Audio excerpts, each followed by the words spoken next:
আপনাদের মনেও হয়তো কখনো সুপারহিরো হওয়ার কথা এসেছে, তবে সুপারহিরো হওয়া অতটা সোজা না। কারণ সুপারহিরো হওয়ার জন্য আপনাদের সুপার পাওয়ারের প্রয়োজন আছে অথবা হাইটেক টেকনোলজি দরকার আছে। তবে আমি যদি আপনাদের বলি যে আপনি সুপারহিরো হতে পারবেন এবং কি আপনার কাছে সুপার পাওয়ারও থাকবে, শুধুমাত্র আপনাকে মানুষের ভরসা অর্জন করতে হবে। কথাগুলো একটু অদ্ভুতই লাগছে, তাই না? তবে এই অ্যানিমেতে ডংহুয়াতে এই একই কনসেপ্ট ব্যবহার করা হয়েছে। যে হ্যাঁ, আমি কথা বলছি টু বি হিরো এক্সেই। এই ডংহুয়াটি এই মাসে 6 তারিখে রিলিজ হয়েছে এবং এটাকে ডংহুয়া বলার কারণ হচ্ছে এটি একটি চাইনিজ অ্যানিমেশন এবং চাইনিজ অ্যানিমেশনকে ডংহুয়া বলা হয়। And this is a starter pack video. এবং যা জানেন না যে স্টার্টার প্যাক ভিডিও কি, তো এইসব ভিডিওতে মূলত কোনো নতুন অ্যানিমেই স্টোরি সম্পর্কে কথা বলা হয় এবং সেই অ্যানিমেই জগৎটিকে এরকম সেটাই ব্যাপারেও কথা বলা হয় এবং এতেও একটি স্টার্টার প্যাক ভিডিও। এবং এই ভিডিওতে আমরা টু বি হিরো এক্স এই জগৎ সম্পর্কে জানবো এবং এই স্টোরি লাইন কেমন হবে সেটা সম্পর্কেও জানবো। So let's start the video.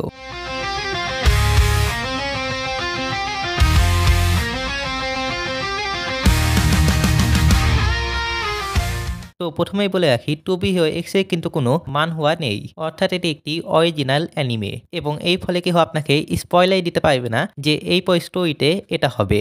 আপনাকে ডাইরেক্ট এই অ্যানিমেশনই দেখতে হবে এবং এই জন্য আমরা এই অ্যানিমে জগৎ অথবা স্টোরি সম্পর্কে অত বেশি ভালোভাবে জানি না। এটার প্রথম এপিসোড রিলিজ দিয়েছে এবং প্রথম এপিসোড দেখে তো অত কিছু জানা যায় না।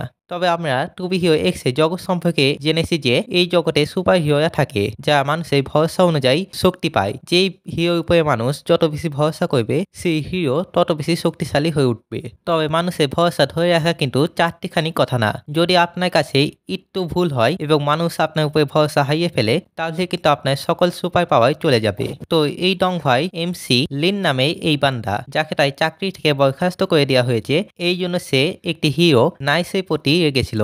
কারণ সে একটি বিজ্ঞাপন বানিয়েছিল নাইসকে নিয়ে, যেটা তাই বসে মোটেও পছন্দ হয়নি। এই জন্য সে তাকে চাকরি থেকে বের করে দিয়েছে। এই জন্য লিন এখানে নাইসের পোস্টারের সামনে দাঁড়িয়ে তাকে গালি দিছিল। তখন সেখানে নাইস চলে আসে এবং তার দুজন এখানে এক বিল্ডিং এর উপরে ছিল এবং নাইস হাঁটতে হাঁটতে তার কাছে আসে। এরপর সে তার আইকনিক পোস্ট মেরে সেই ছাদ থেকে লাফ দেয় এবং এই ফলে নাইস মারা যায়। তখন সেখানে নাইসের ম্যানেজার চলে আসে এবং তার এখানে নাইসের মৃত্যুর খবরটি গোপন করতে চাইছিল। এই জন্য তার লিনকে ধরে নেয়। লিন এখানে বাঁচার চেষ্টা করে, তবে এক পর্যায়ে তার চুলে সাদা রং লেগে যায় এবং সেটা দেখে নাইসের ম্যানেজারের মাথায় একটি বুদ্ধি আসে। এখন থেকে লিন নাইস হওয়ার অভিনয় করবে এবং যেহেতু এই জগতে সুপারহিরোরা মানুষের ভরসা অনুযায়ী শক্তি পায় এবং নাইসের অলরেডি অনেক ফ্যান ফলোয়ার আছে এবং লোকে তাকে অনেক ভরসা করে, এই ফলে লিনের কাছেও অনায়াসে পাওয়ার চলে আসবে। লিন প্রথম দিকে এই কাজে রাজি না হলেও পরে সে রাজি হয়। এরপরে তাকে ফুল নাইসের মতো মেকআপ দেওয়া হয় এবং মানুষের ভরসায় সে পাওয়ার পেয়ে যায়। এরপর লিন নাইসের গার্লফ্রেন্ডের সাথে একটি টিভি অনুষ্ঠানে আসে যেখানে তাকে লাইভ প্রশ্ন করা হচ্ছিল। তবে সেই অনুষ্ঠানে লিনের আগের বস ব্যাংকরাপ্ট হয়ে সেখানে চলে এসেছিল এবং সেখানে অনেক রেগেছিল এবং তিনি এখানে একটি শুটের মাধ্যমে মানুষের নেগেটিভ ইমোশনগুলোকে ব্যবহার করে অনেক পাওয়ারফুল হয়ে যায় এবং এখানে নাইস অর্থাৎ লিন তার সাথে ফাইট করার চেষ্টা করে অ্যান্ড ইভেন্চুয়ালি সে তাকে হারিয়ে দেয়। অ্যান্ড সিরিয়াসলি এই ডংফাটে যেই 2D প্লাস 3D অ্যানিমেশন দেখানো হয়েছে, দ্যাটস জাস্ট অ্যামেজিং। এবং এই এপিসোডে আমরা আরও জানতে পারি যে হিরো নাইসের উপরে স্পটলাইট গ্রুপ আক্রমণ করেছিল, যেটাকে একটি সন্ত্রাসী অর্গানাইজেশন ছিল এবং এখানে লিনো বুঝে যায় যে সে সম্পূর্ণভাবে নাইস হয়ে গেছে। এই জন্য সে হিরো টাওয়ারে আছে এবং সে ওখানে আবিষ্কার করে যে নাইসের গার্লফ্রেন্ড মারা গেছে এবং এটা হতে পারে সেই স্পটলাইট গ্রুপই করেছিল এবং হতে পারে নাইসের আত্মহত্যার পিছনে এই স্পটলাইট গ্রুপেই হাত আছে। সেসব তো আমরা পরবর্তী এপিসোডেই জানতে পারবো। এই মাত্র শুধু এই একটি এপিসোডই বের হয়েছে, এপিসোড 1, এবং সেটা দেখে আমি স্টার্টার প্যাক ভিডিও বানিয়ে দিয়েছি।